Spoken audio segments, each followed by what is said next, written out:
raged throughout Calradia, and nowhere was it more brutal than the North. Two factions, both proud warrior cultures. One famous for its bows, the other its shields. Locked in a tireless struggle for control of the Northlands. It was in the heart of this conflict a young Bannerlord was born, in the village of Flint-log. Situated deep within the mountain forest of Britannia, the village was known for its lumber and its warriors. The spring and summers were spent hunting, fishing, and cutting lumber to be traded. The heartless winters were spent surviving. The biggest threat for the inhabitants of Flint-log were Sturgians. For just across the river to the east, the Sturgian king Ragnvan and his armies waited. And so the Britannian king Caladog and the elder clansmen constructed a castle that would stand in the way of any enemy incursion. It was at this point that fate played its part. For as the young Bannerlord stood in the market of Seanon, where he had traveled to deliver some lumber to the wood workshop, cries from the locals went up. The Sturgians had come. The river had been crossed, the village raided, and Flint-log Castle taken. Its garrison put to the sword. The eastern border collapsed, and Seanon was vulnerable.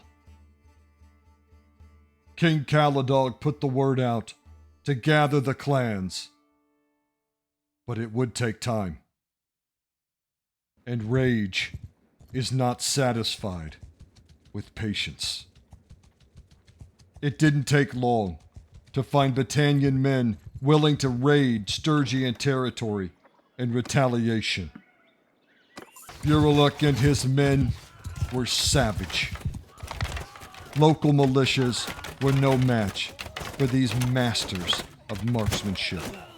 They would lure their victims to the outskirts of the village and then fill them with arrows. That which could not be taken was burned. And thus, Bannerlord became a hardened warrior. The raiding was very profitable, and soon Bannerlord and his party were both experienced and well-equipped. As they head out for yet another raiding expedition, they encountered a large Sturgian force making its way up the valley. The Britannian army was still gathering, and Seanon was threatened. Bannerlord and his party returned to the city and prepared for the siege.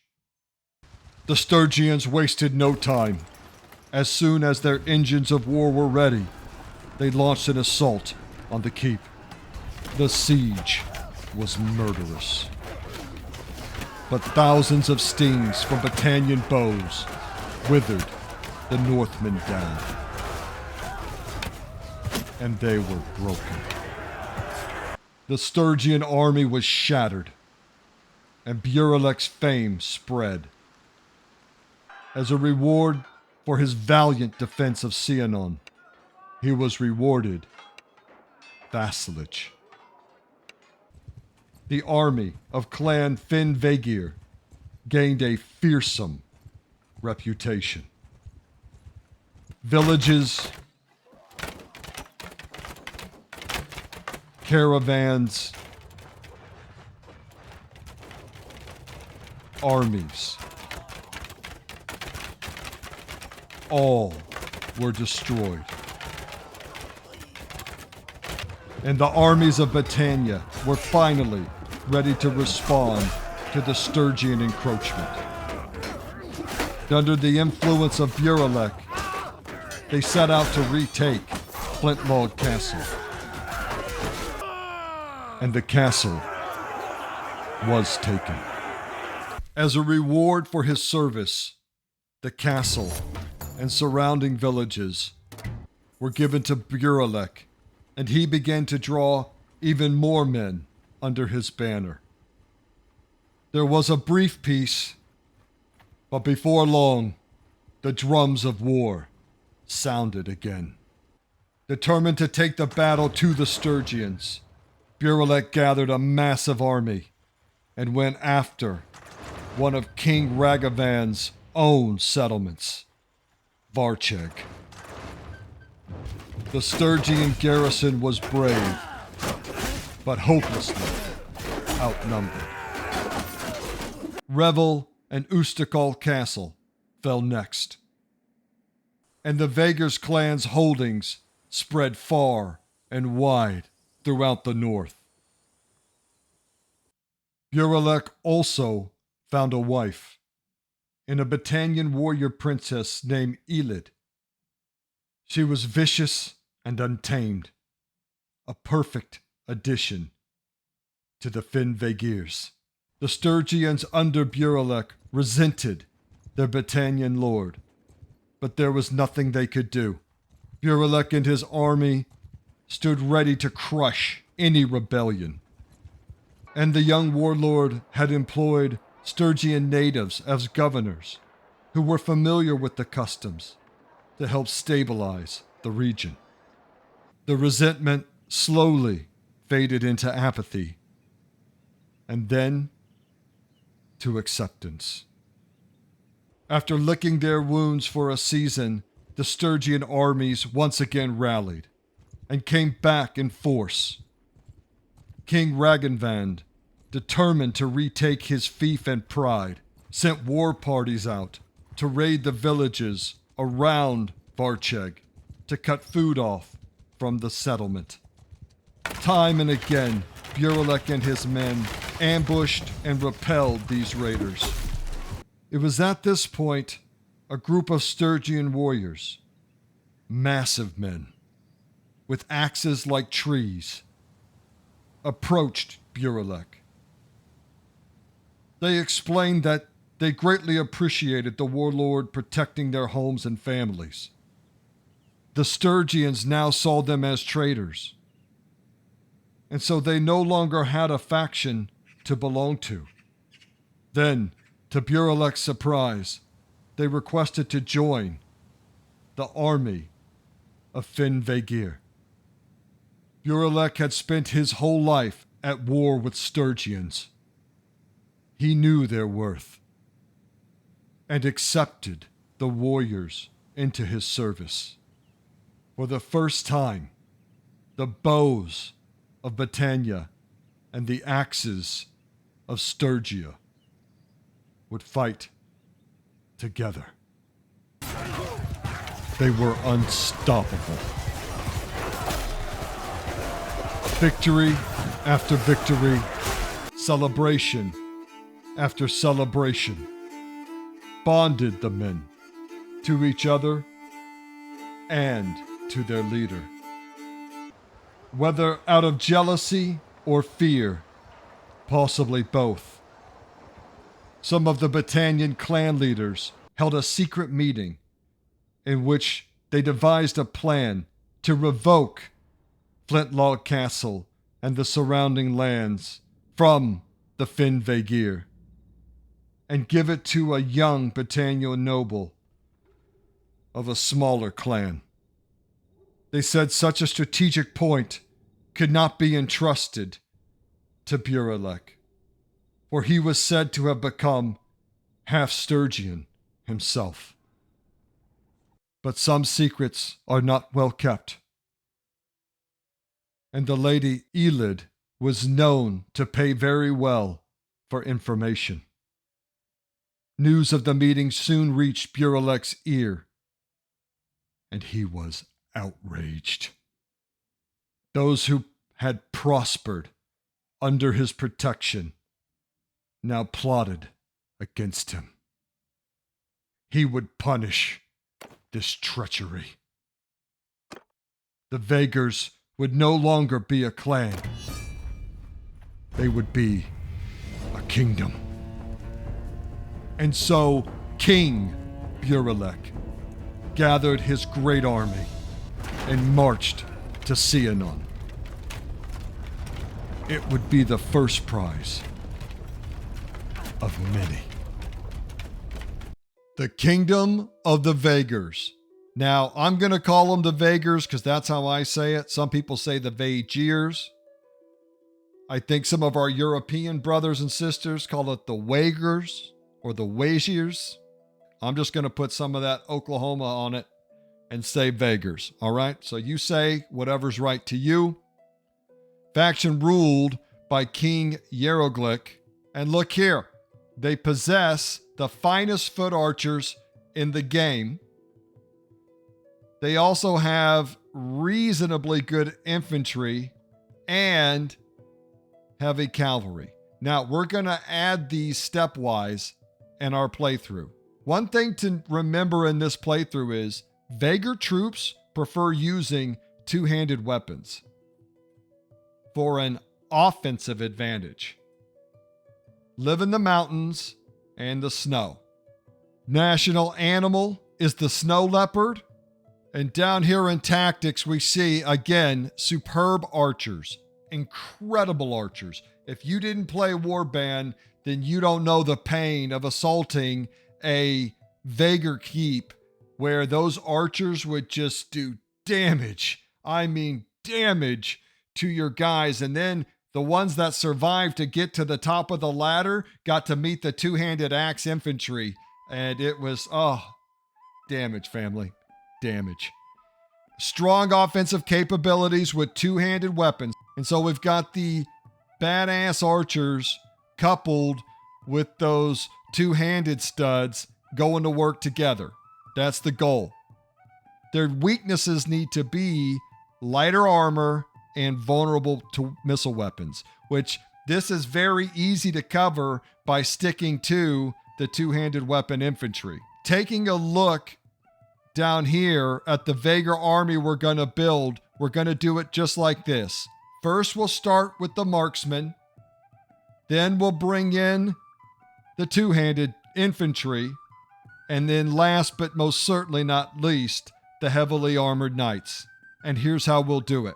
This is going to be the troops that you start the campaign with. And the goal here is to build you an army of Fian champions. The catch is, and we're going to put this rule in place, you can never have more than 100. So your first 100-man army should consist completely of champions here.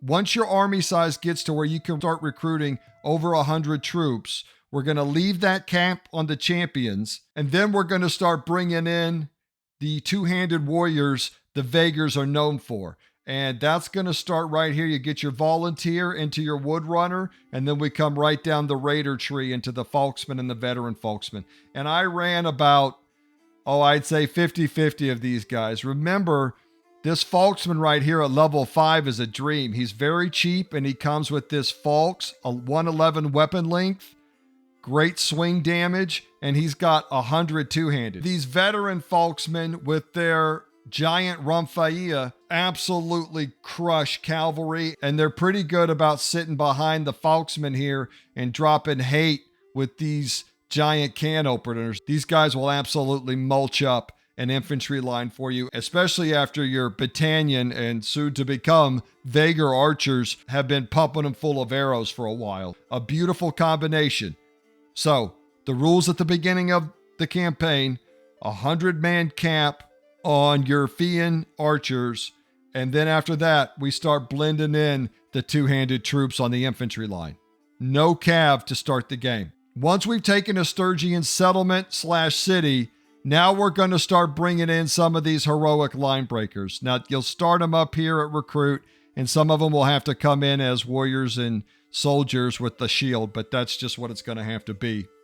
Every once in a while, you can grab them here at this line breaker already. But the goal is to get them up to these Sturgian heroic line breakers. And these guys are going to be that beautiful axe infantry that the Vaegirs are known for.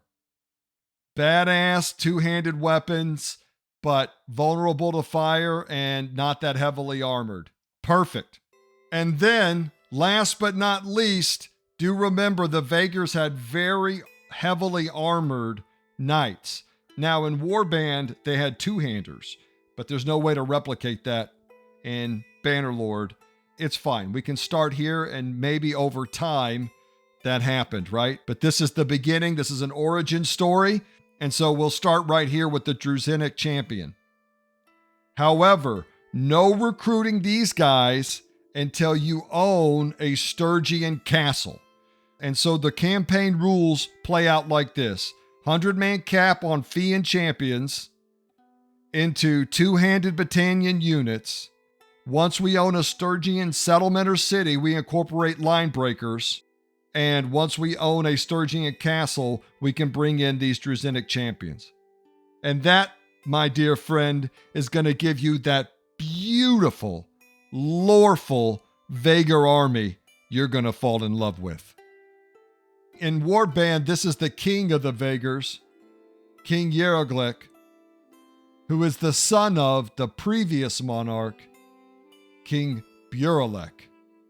And I think we found our guy. Let's go ahead and show off the King Buralek build. Pumping up that two-handed and bow skill to embody ultimate Vaegir. Is there a sexier redhead you've ever seen? I think not.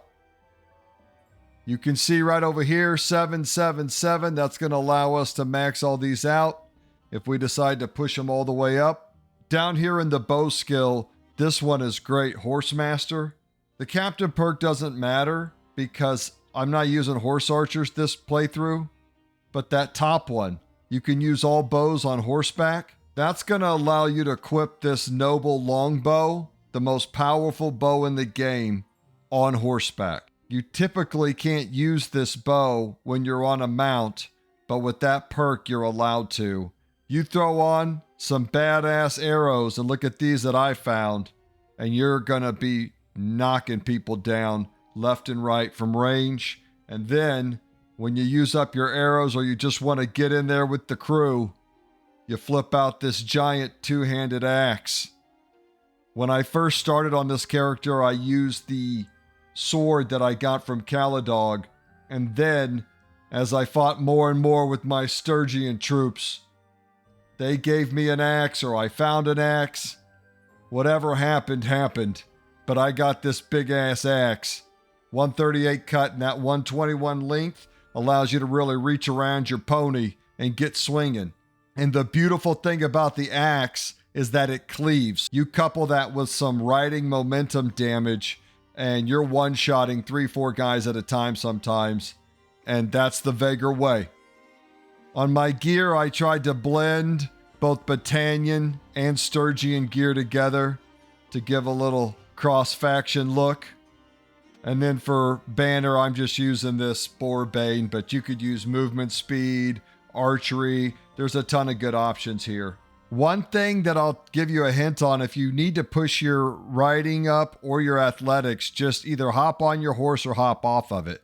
In some battles, you can be on your horse. In some battles, just hop off of it and stand in there with your archers and plunk from range, and that'll level your athletics up so that you can come up here and get that extra endurance attribute and the extra vigor one here, or control should you choose that way. Also came into roguery, doing a lot of raiding, hitting those caravans, taking everybody out, and I just love getting more loot because it's the number one way to get money.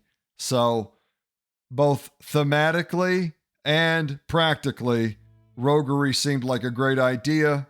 Then I came into leadership. You could throw this into charm. If you wanted to be your own steward or your own medic, some trade, hell, smithing if you really wanted to.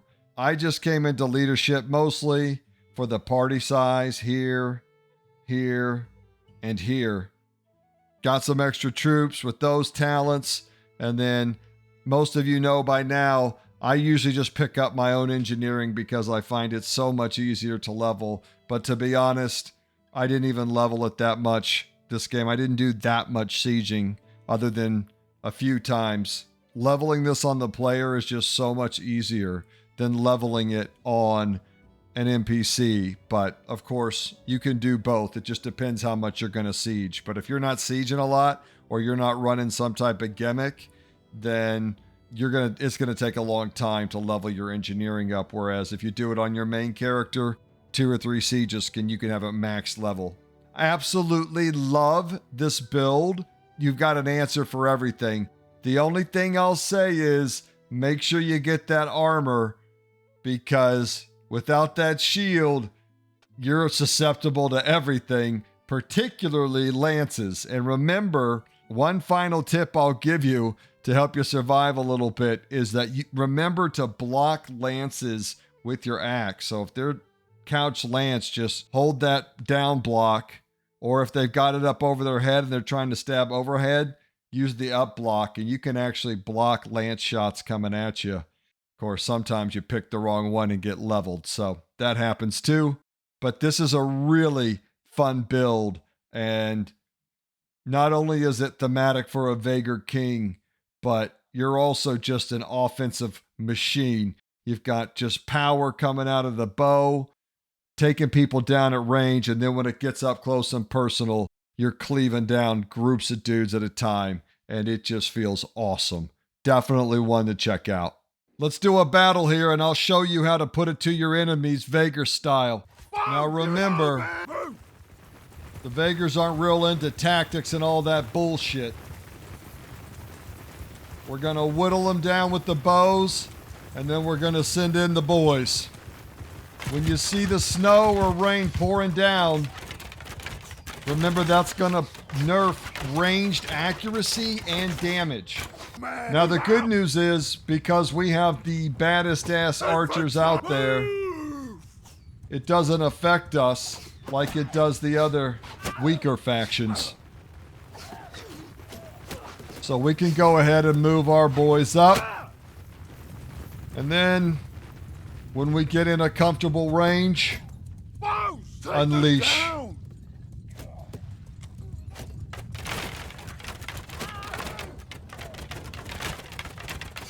And you can see the bodies already stacking up on that hill. Let's angle the infantry in. Won't be long before they have to come off of it. Just pepper them. Just absolutely pepper them with those arrows. And watch, your infantry, they're going to throw their weapons too. Watch all the shit come flying out from your infantry. Let's get a little closer here so you can see. They're throwing shit too. So we're going to move the infantry up. We're going to charge the infantry in. Look at that. All that damage going out. And if you want to, you can get your peacemaker out and come in here, get you a little bit of this action.